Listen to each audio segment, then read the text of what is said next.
My dear students, નમસ્કાર. આપણું છેલ્લું chapter complex number and quadratic equation આપણે પૂર્ણ કર્યું. એના પછી એક નવું ચેપ્ટર આપણે શરૂ કરીએ છીએ. 12th સાયન્સનું ચેપ્ટર 10 સદિશ બીજગણિત, એની આપણે આજથી શરૂઆત કરીએ છીએ, એટલે કે વેક્ટર એલ્જિબ્રા. ચાલો શરૂ કરીએ. આપને ખબર છે રાશિના બે પ્રકાર છે, સદિશ અને અદિશ. જે રાશિને દર્શાવવા માટે ફક્ત માનની જરૂર હોય તેને આપણે અદિશ રાશિ કહીએ છીએ. જેને દર્શાવવા માટે માનની સાથે સાથે દિશાની જરૂર પડતી હોય તેને આપણે સદિશ રાશિ કહીએ છીએ. એટલે કે રાશિના બે પ્રકાર છે, સદિશ અને અદિશ. હવે અવકાશના બે ભિન્ન બિંદુ A અને B આપણે મૂકીએ, એને B સાથે જોડીએ તો આપને રેખાખંડ AB મળશે. એને B તરફની દિશા આપીએ તો આપને દિશાયુક્ત રેખાખંડ મળશે. અને આવા પ્રકારના દિશાયુક્ત રેખાખંડને આપણે સદિશ AB કહીએ છીએ. અને તે અહીંયા બોર્ડમાં મૂકેલો છે, જો લખ્યું છે સદિશ AB.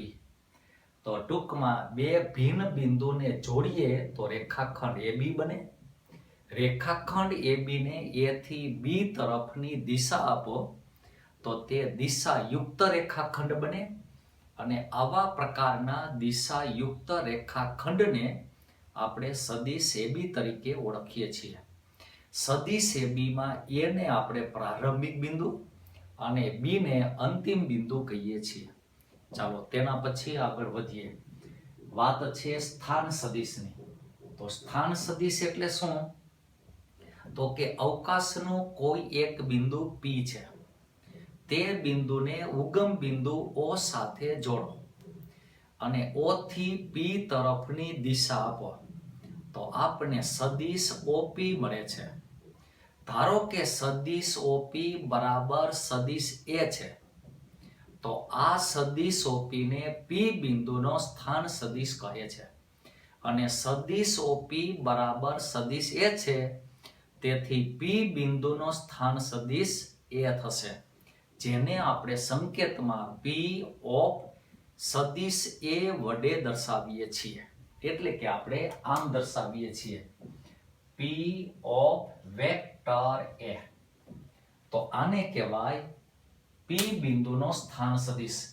એટલે કે સદિશે P બિંદુનો સ્થાન સદિશ દર્શાવશે. આગળ વધીએ. R2 અને R3 બે પ્રકારના ગણ છે. એમાં R2 શું દર્શાવે?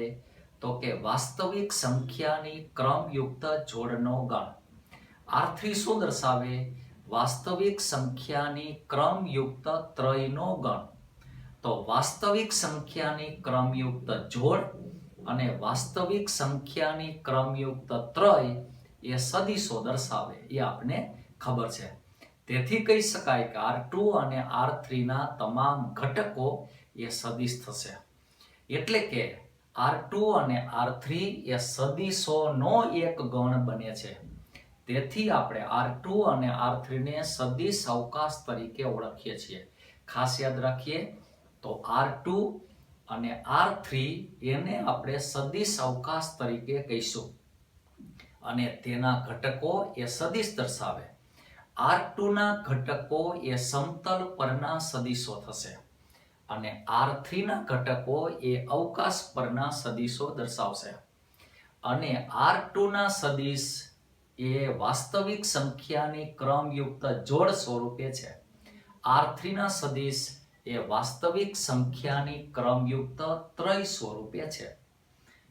તો યાદ રાખીએ, R2 અને R3 ના તમામ ઘટક સદિશ દર્શાવે અને R2 R3 ને આપણે સદિશ અવકાશ તરીકે ઓળખીએ છીએ.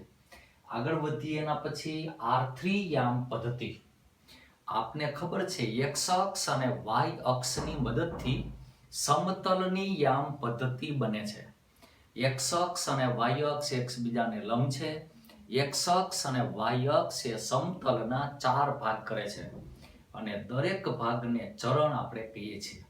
એ જ રીતે એક્સ અક્ષ, વાય અક્ષ અને ઝેડ અક્ષ 3 અક્ષોનો વિચાર કરીએ અને આ ત્રણેય અક્ષો એકબીજા સાથે લંબ હોય તો એક્સ અક્ષ, વાય અક્ષ અને ઝેડ અક્ષ એ અવકાશના ભાગ કરે અને એક્સ અક્ષ, વાય અક્ષ, ઝેડ અક્ષ અવકાશના 8 ભાગ કરે છે.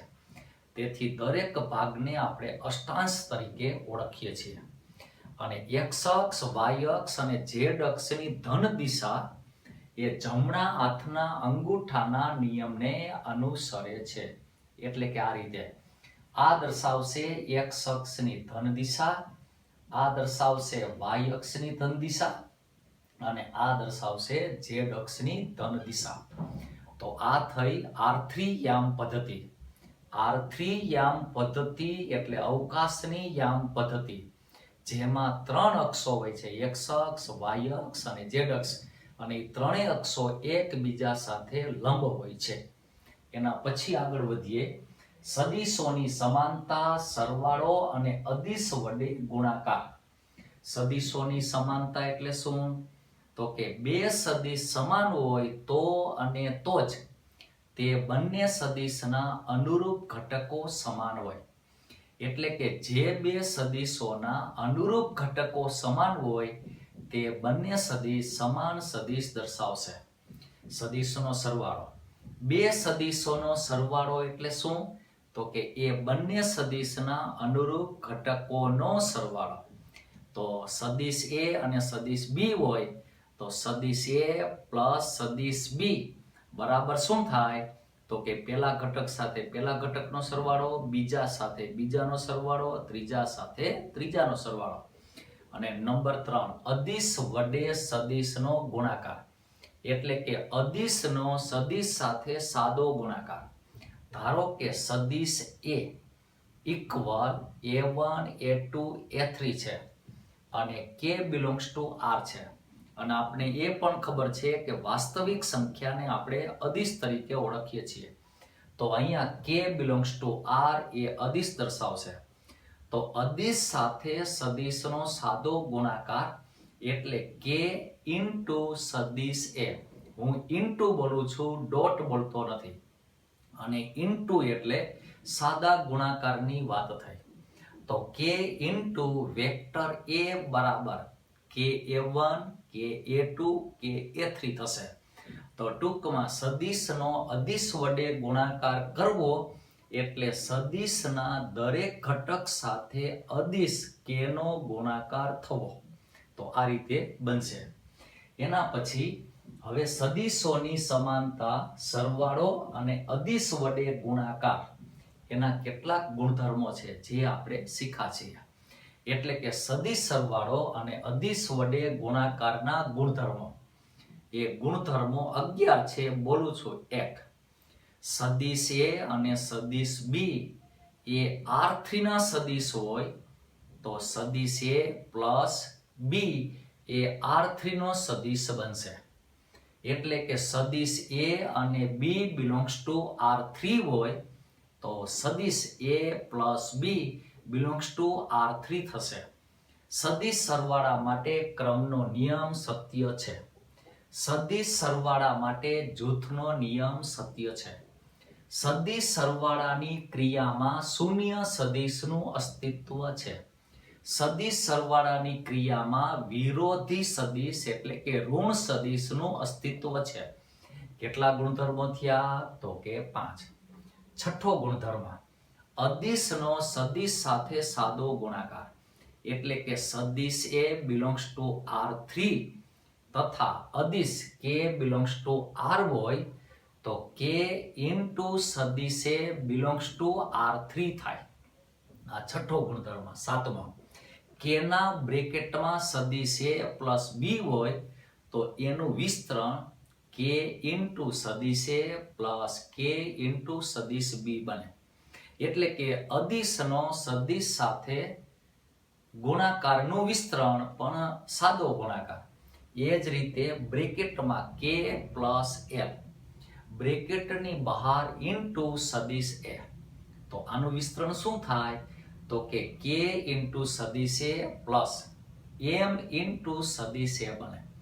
હવે બે અદિશનો ગુણાકાર એનો સદિશ સાથે સાદો ગુણાકાર એટલે કે બ્રેકેટમાં k ઇન્ટુ l બ્રેકેટની બહાર ઇન્ટુ સદિશે બરાબર શું થાય તો કે k ઇન્ટુ બ્રેકેટમાં l ઇન્ટુ સદિશે એના બરાબર શું થાય તો કે m ઇન્ટુ બ્રેકેટમાં k ઇન્ટુ સદિશે તો ટૂંકમાં k નો m સાથે પહેલા ગુણાકાર કરો પછી સદિશ સાથે સાદો ગુણાકાર કરો કે k નો ગુણાકાર કરીને m નો ગુણાકાર m નો ગુણાકાર કરીને k નો ગુણાકાર એનાથી કાંઈ ફેર પડતો નથી. એ જ રીતે કોઈ પણ સદિશને 1 સાથે ગુણાકાર કરો તો આપેલો સદિશ પોતે મળે છે. અને છેલ્લે આલ્ફા ઇન્ટુ સદિશ x બરાબર 0 હોય તો આલ્ફા બરાબર 0 થાય અથવા સદિશ x બરાબર શૂન્ય સદિશ મળે. આ 11મો ગુણધર્મ. તો આ રીતે સદિશ સરવાળા અને અદિશ વડે ગુણાકારના જુદા જુદા 11 ગુણધર્મો છે. એ તમને જે મટીરીયલ આપ્યું છે એમાં એ 11 ગુણધર્મો મેં લખ્યા છે. આગળ વધીએ. સદિશનું માન અને તેના ગુણધર્મ. સદિશનું માન એટલે શું? દાખલા તરીકે સદિશ એ ઇક્વલ ક્રમયુક્ત ત્રય a1 a2 a3 હોય તો આપેલ સદિશનું માન mode vector a equal square root a1 square plus a2 square plus a3 square થશે. બીજી રીતે કહીએ તો આપેલ સદિશનું માન એટલે સદિશની લંબાઈ. અને તેના ગુણધર્મો 3 છે. નંબર 1, જો આપેલો સદિશ શૂન્ય સદિશ હોય તો અને તો જ તે સદિશનું માન શૂન્ય બને. નંબર 2, કોઈ પણ સદિશનું માન હંમેશા ગ્રેટર ધેન ઇક્વલ ટુ 0 છે. અને સદિશનો ત્રીજો ગુણધર્મ અહીંયા લખ્યો છે. માનાંક આલ્ફા ઇન્ટુ સદિશે બરાબર માનાંક આલ્ફા ઇન્ટુ માનાંક સદિશે. એટલે કે સદિશનો અદિશ વડે જે સાદો ગુણાકાર કરીએ અને એનું માન લઈએ તો એના બરાબર શું થાય તો કે અદિશનું માન ઇન્ટુ સદિશનું માન. ઇન્ટુ એટલે સાદો ગુણાકાર. હજી એકવાર કહી દો. ત્યાર પછી એકમ સદિશ.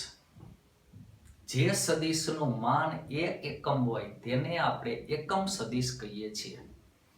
i કેરેટ, j કેરેટ અને k કેરેટ એ અક્ષોની ધન દિશાના એકમ સદિશો છે. એમાં i કેરેટ x અક્ષની ધન દિશાનો એકમ સદિશ છે અને તેના ઘટકો 1 0 0 છે. એ જ રીતે j કેરેટ એ y અક્ષની ધન દિશાનો એકમ સદિશ, ઘટકો 0 1 0.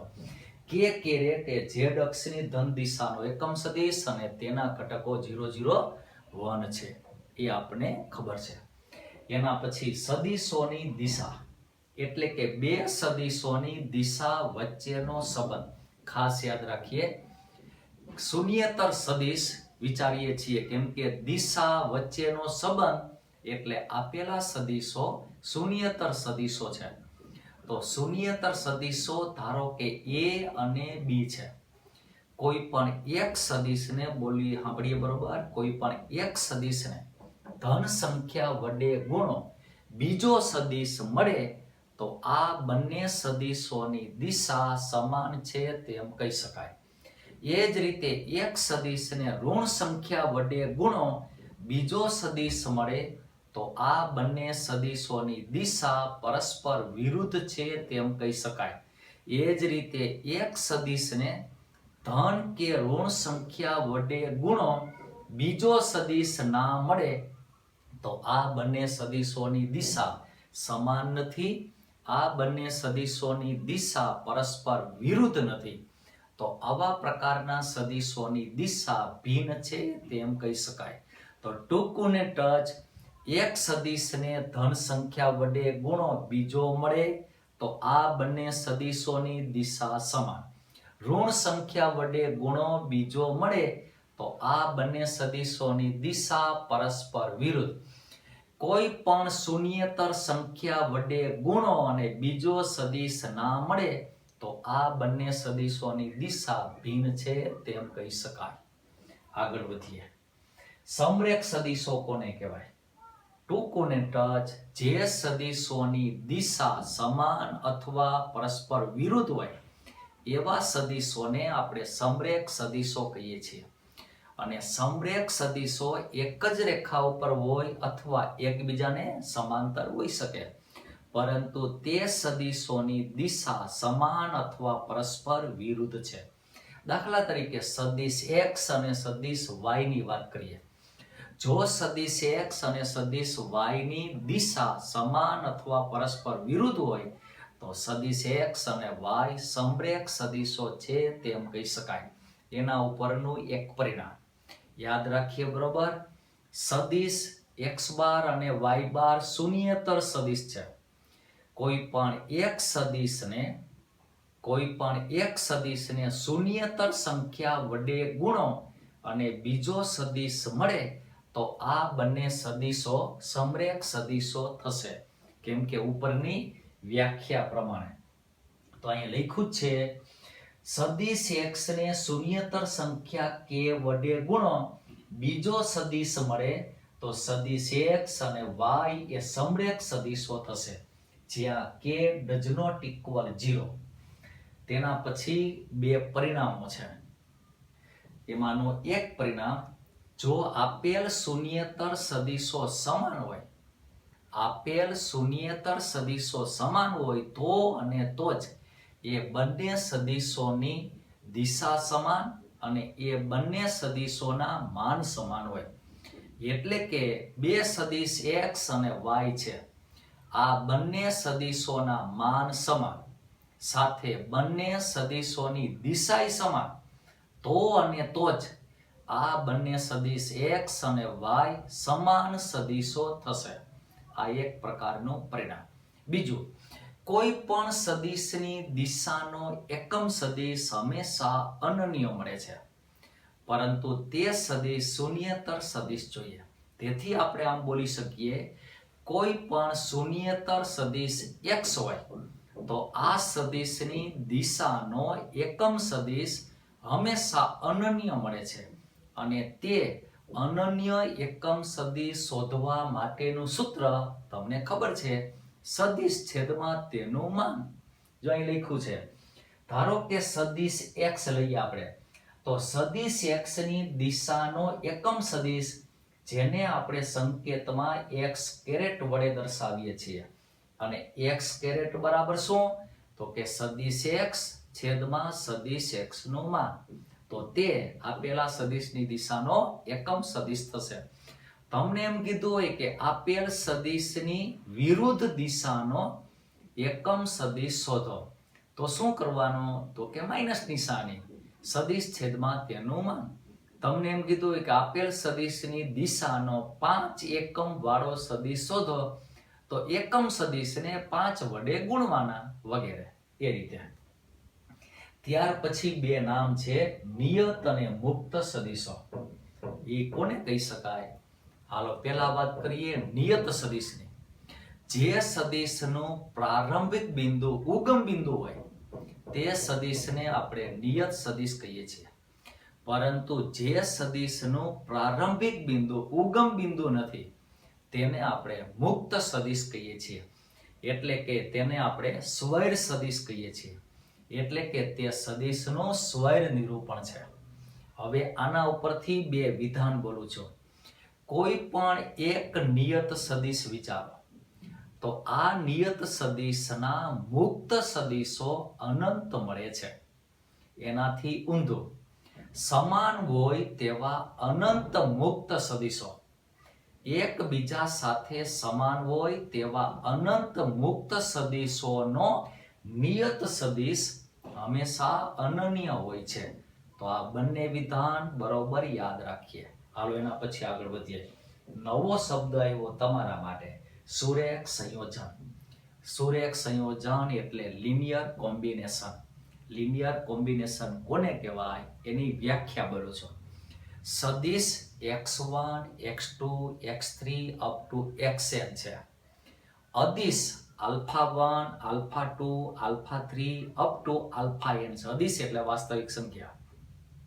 તો સદિશો x1, x2, x3 up to xn માટે અદિશો α1, α2, α3 અપ ટુ αn એવા મળે કે જેથી સદિશ u બરાબર α1 ઇન્ટુ સદિશ x1 પ્લસ α2 ઇન્ટુ સદિશ x2 plus dot dot dot dot plus αn into સદિશ xn થાય. તો આ સદિશ u ને આપેલા સદિશો x1, x2, x3 up to xn નું સુરેખ સંયોજન કહે છે. એટલે કે u સદિશ બરાબર, ફરીથી બોલું, સદિશ u બરાબર α1 ઇન્ટુ સદિશ x1 પ્લસ α2 ઇન્ટુ સદિશ x2 plus dot dot dot dot plus αn into સદિશ xn બને. તો સદિશ u ને આપેલા સદિશોનું સુરેખ સંયોજન કહે છે. તો આ થઈ લિનિયર કોમ્બિનેશનની વ્યાખ્યા. હવે એના ઉપરથી બે વસ્તુ આપણે શીખવાની છે.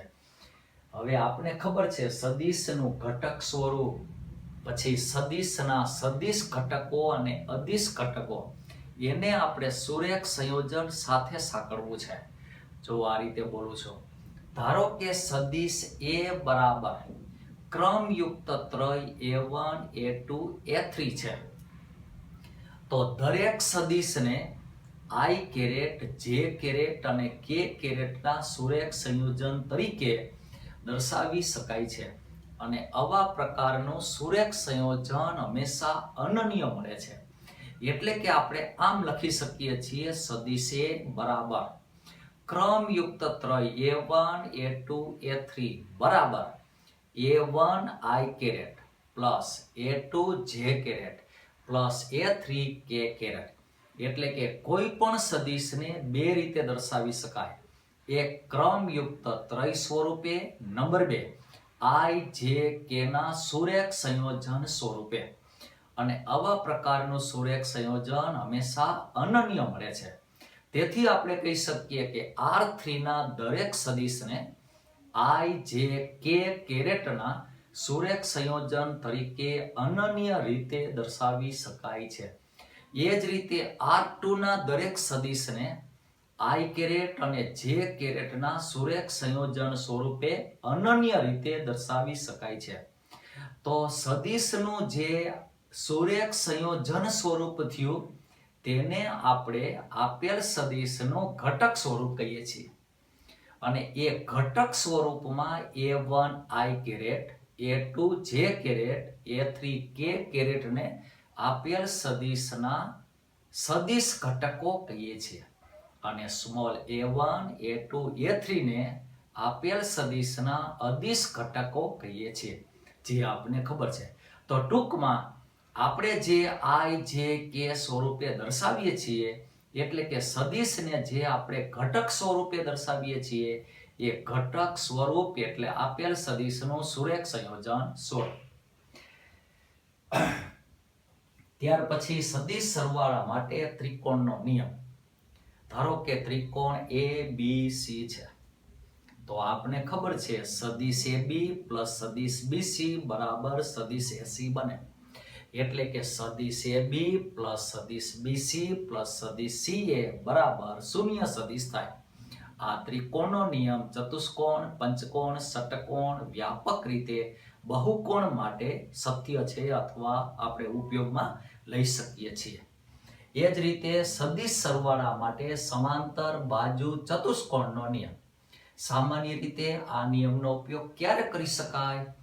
તો કે સમાંતર બાજુ ચતુષ્કોણના 3 શિરોબિંદુના સ્થાન સદિશ તમને આપ્યા હોય અને ચોથા શિરોબિંદુનો સ્થાન સદિશ તમારે શોધવો છે, તો સામાન્ય રીતે સમાંતર બાજુ ચતુષ્કોણના નિયમનો ઉપયોગ થાય.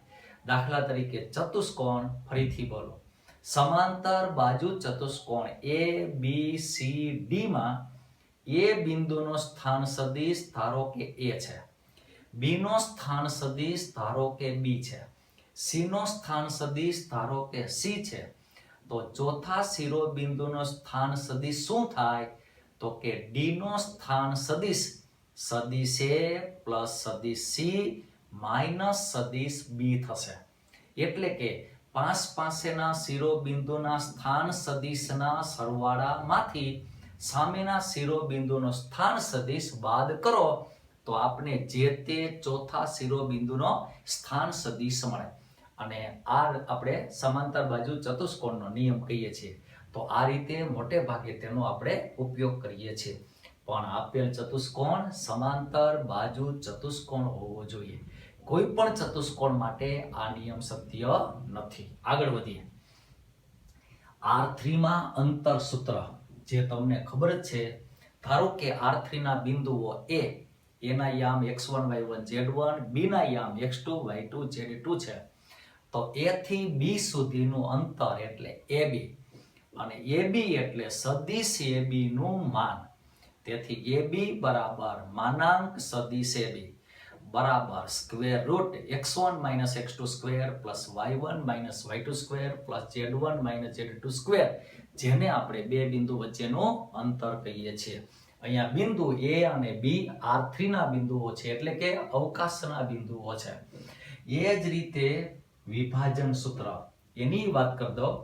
ધારો કે ત્રણ બિંદુ A, P અને B એ સમરેખ બિંદુ છે. A બિંદુનો સ્થાન સદિશ ધારો કે R1 છે. B બિંદુનો સ્થાન સદિશ ધારો કે R2 છે. P બિંદુનો સ્થાન સદિશ ધારો કે R છે. હવે અહીંયા P બિંદુ રેખાખંડ AB નું A તરફથી ધારો કે લેમ્બડા ગુણોત્તરમાં વિભાજન કરે છે. પછી લેમ્બડા ધન હોય કે ઋણ. તો વિભાજન બિંદુ P નો સ્થાન સદિશ R બરાબર શું થાય?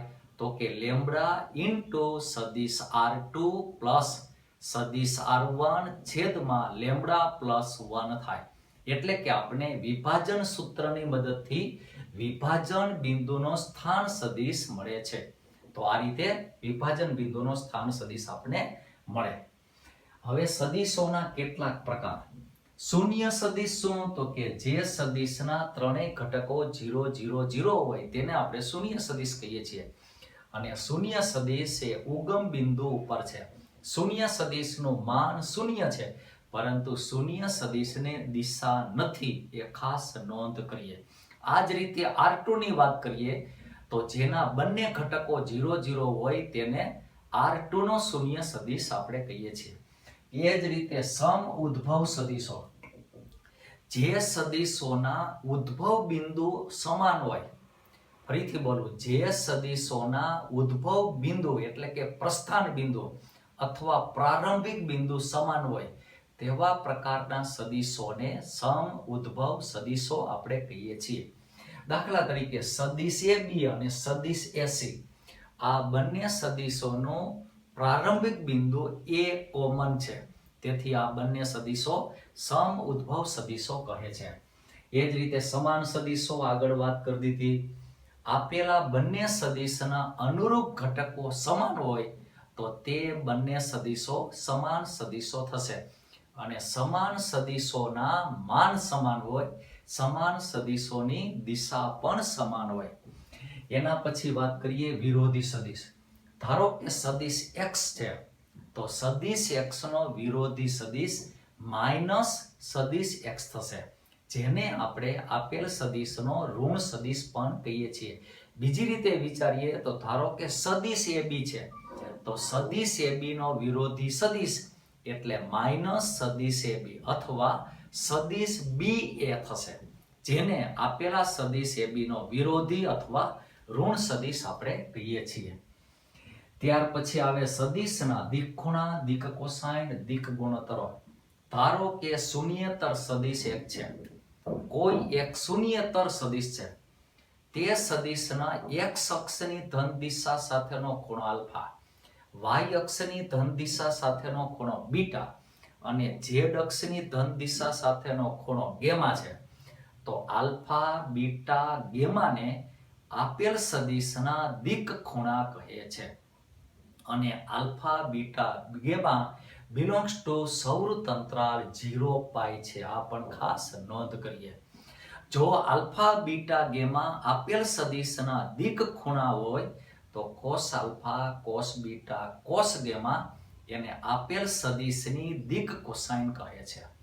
અને જો દિક cosine cos alpha cos beta cos gamma હોય તો કોસ આલ્ફા બરાબર સદિશનો પહેલો ઘટક છેદમાં તેનું માન, કોસ બીટા બરાબર સદિશનો બીજો ઘટક છેદમાં તેનું માન અને કોસ ગેમા બરાબર સદિશનો ત્રીજો ઘટક છેદમાં સદિશનું માન, એટલે કે ત્રણેયમાં છેદમાં સદિશનું માન. ધારો કે સદિશ a બરાબર a1 a2 a3 છે તો કોસ આલ્ફા બરાબર a1 છેદમાં સદિશ a નું માન, કોસ બીટા બરાબર a2 છેદમાં માનાંક સદિશ a અને કોસ ગેમા ઇક્વલ a3 છેદમાં માનાંક સદિશ a.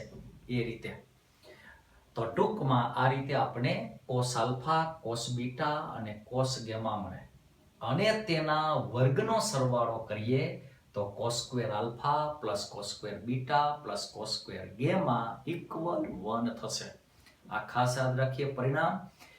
એ પરિણામમાં આલ્ફા બીટા અને ગેમા આપેલ સદિશના દિક ખૂણા દર્શાવે છે. અને છેલ્લે cos alpha cos beta cos gamma થી એક સદિશ બનાવ્યા, એટલે કે સદિશ ક્રમયુક્ત ત્રય cos alpha cos beta cos gamma, એટલે કે દિક કોસાઇન થી એક સદિશ બનાવીએ તો તે સદિશ આપેલ સદિશની દિશાનો એકમ સદિશ થશે. આ પણ યાદ રાખીએ. એટલે કે ક્રમયુક્ત ત્રય cos alpha cos beta cos gamma એ એકમ સદિશ દર્શાવે અને તે આપેલ સદિશની દિશાનો એકમ સદિશ થશે. અને છેલ્લે વાત કરીએ દિક ગુણોત્તરો. ધારો કે સદિશના ઘટકો a1 a2 a3 છે તો શૂન્યેતર સંખ્યા k વડે ગુણીએ તો k a1 k a2 k a3 બનશે, જ્યાં k ડઝ નોટ ઇક્વલ 0 છે. ખાસ નોટ કરીએ. સદિશના ફરીથી બોલું સદિશ a ના ઘટકો ધારો કે a1 a2 a3 છે. આ ત્રણેય ઘટકને શૂન્યેતર સંખ્યા k વડે ગુણીએ તો k a1 k a2 k a3 થશે. તો આ k a1 k a2 k a3 ને આપેલ સદિશના દિક ગુણોત્તરો કહે છે. જો એમાં k બરાબર 1 હોય તો a1 a2 a3 થશે. તો a1 a2 a3 પોતે આપેલ સદિશના દિક ગુણોત્તરો દર્શાવશે. અને છેલ્લે ત્રિકોણના કેન્દ્રો, મધ્ય કેન્દ્ર, પરિકેન્દ્ર, અંતઃ કેન્દ્ર. ત્રિકોણ ABC એમાં A નો સ્થાન સદિશ A, B નો સ્થાન સદિશ B અને C નો સ્થાન સદિશ C છે. ત્રિકોણ ABC ના મધ્ય કેન્દ્રનો સ્થાન સદિશ શું બને? મધ્ય કેન્દ્રનો સ્થાન સદિશ બરાબર સદિશ A plus B plus C છેદમાં 3 આવું થશે.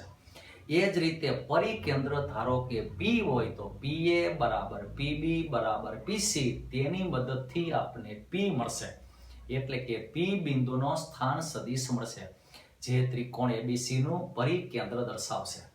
અને છેલ્લે અંતઃ કેન્દ્ર. A ખૂણાની સામેની બાજુનું માપ સ્મોલ a, B ખૂણાની સામેની બાજુનું માપ સ્મોલ b અને C ખૂણાની સામેની બાજુનું માપ સ્મોલ c છે. અને સાથે શિરોબિંદુ A B C ના સ્થાન સદિશ small a small b small c હોય તો ત્રિકોણ ABC ના અંતઃ કેન્દ્રનો સ્થાન સદિશ બરાબર A ઇન્ટુ સદિશ A પ્લસ B ઇન્ટુ સદિશ B પ્લસ C ઇન્ટુ સદિશ C upon A plus B plus C થશે, જેની મદદથી આપણે અંતઃ કેન્દ્રનો સ્થાન સદિશ શોધી શકીએ. તો આ થઈ ત્રિકોણના ત્રણેય કેન્દ્રો, મધ્ય કેન્દ્ર, પરિકેન્દ્ર, અંતઃ કેન્દ્ર. અત્યાર સુધી જે કાંઈ હું બોલ્યો છું એની એ જે ચર્ચા કરી છે એનો ઉપયોગ કરી શકાય તેવા પ્રકારના પ્રશ્નો હવે આપણે કરવાના છે. અને અત્યાર સુધી હું જે કાંઈ બોલ્યો છું આ ચેપ્ટરમાં એ તમામ વ્યાખ્યા, તમામ નિયમ, તમામ વિગત એ બધું આપણા મટીરિયલમાં કમ્પ્લીટ ઉતારેલું છે. અને એ મટીરિયલની PDF તમને આની સાથે મોકલવામાં આવશે, એટલે એમાંથી તમે કમ્પ્લીટ વાંચી શકશો અને સમજી શકશો. હાલો શરૂ કરીએ પ્રશ્ન. એમાં પહેલો પ્રશ્ન, અસમરેખ સદિશો A અને B છે.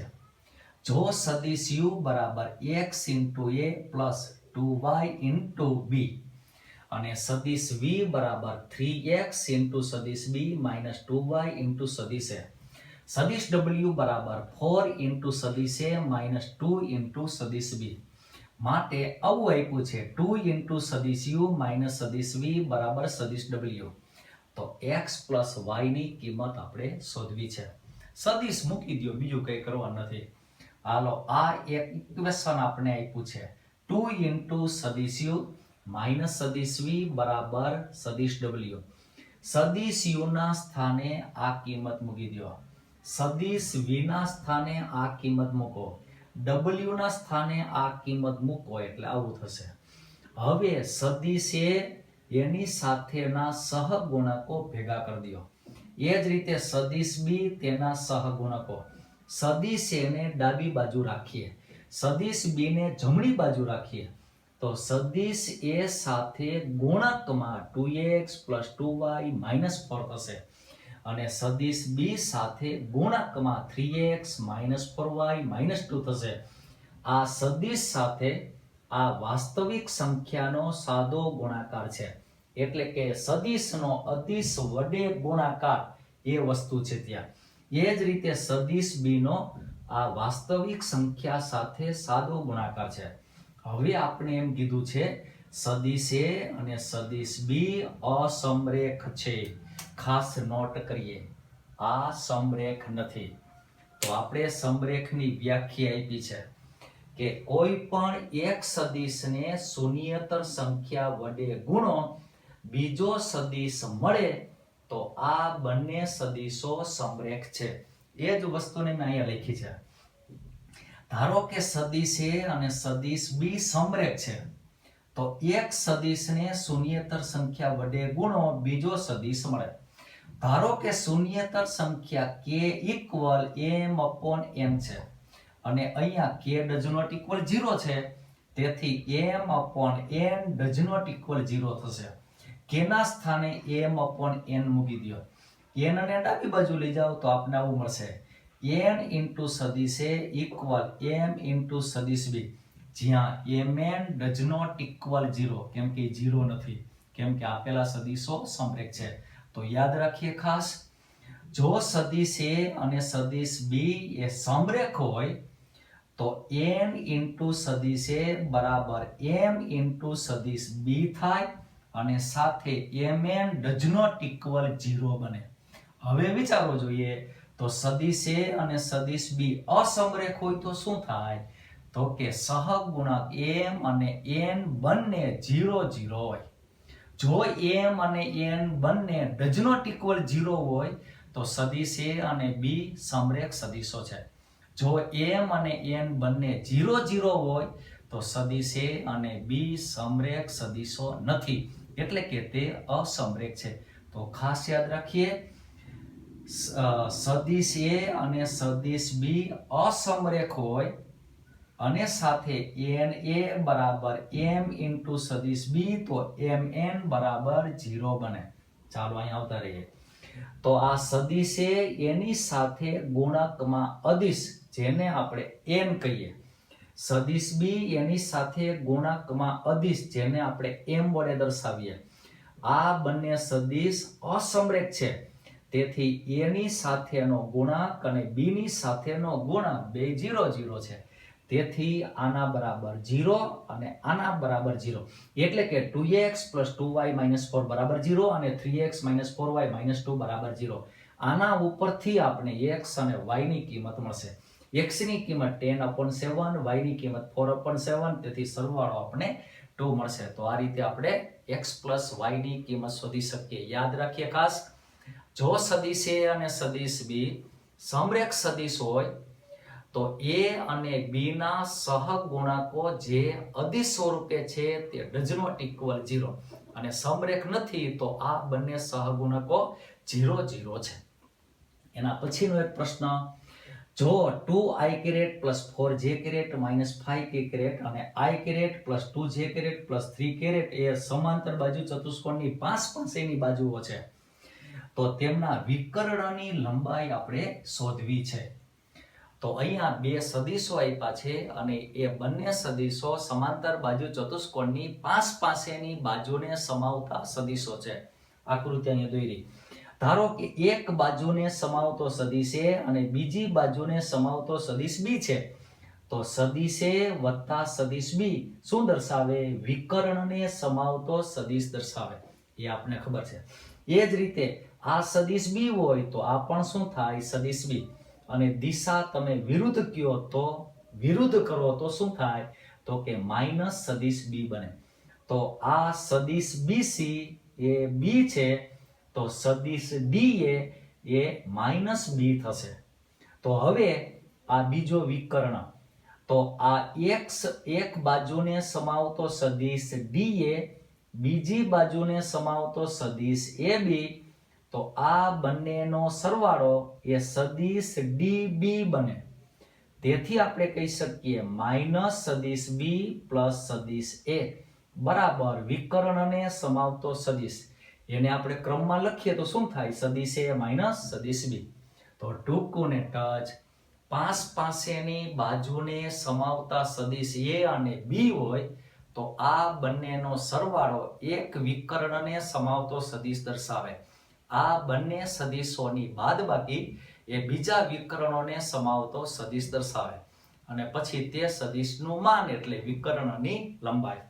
તો હાલો અહીંયા હવે સરવાળો કરીએ. તો આ એક બાજુને સમાવતો સદિશ A નામ આપીએ, બીજી બાજુને સમાવતો સદિશ B આપીએ, અને બંને સદિશનો સરવાળો એનું માન. તો આ બંનેનો સરવાળો આ બનશે અને તેનું માન એટલે સદિશના માનની વ્યાખ્યા એટલે આપણે 7 મળશે. તેથી એક વિકર્ણની લંબાઈ આપણે 7 મળશે.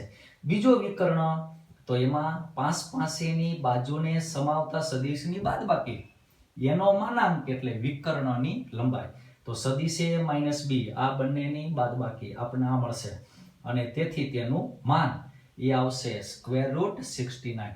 તો ટૂંકમાં પાસેની બાજુને સમાવતા સદિશનો સરવાળો એક વિકર્ણનો સદિશ દર્શાવશે અને બાદબાકી એ બીજા વિકર્ણને સમાવતો સદિશ દર્શાવશે. તેનું માન એટલે વિકર્ણની લંબાઈ થશે. તો આ રીતે આપણે જુદા જુદા બે ક્વેશ્ચન લીધા છે. આવા પ્રકારના જુદા જુદા ઘણા ક્વેશ્ચન આના પછીના લેક્ચરમાં આપણે લઈશું. તો ખાસ આટલી બધી વિગત માહિતી અથવા થિયરી એ તમારે કમ્પ્લીટ યાદ રાખવાની છે, તો તેના ઉપરના પ્રશ્નો આપને આવડશે. પછી ગુજકેટ હોય કે JEE આ બધું આપણે બંનેમાં કામ આવશે. તો પીરિયડ આપણે પૂરો કરીએ છીએ, લેક્ચર પૂર્ણ કરીએ છીએ. આવતા લેક્ચરમાં વધુ આપણે પ્રશ્નો કરીશું.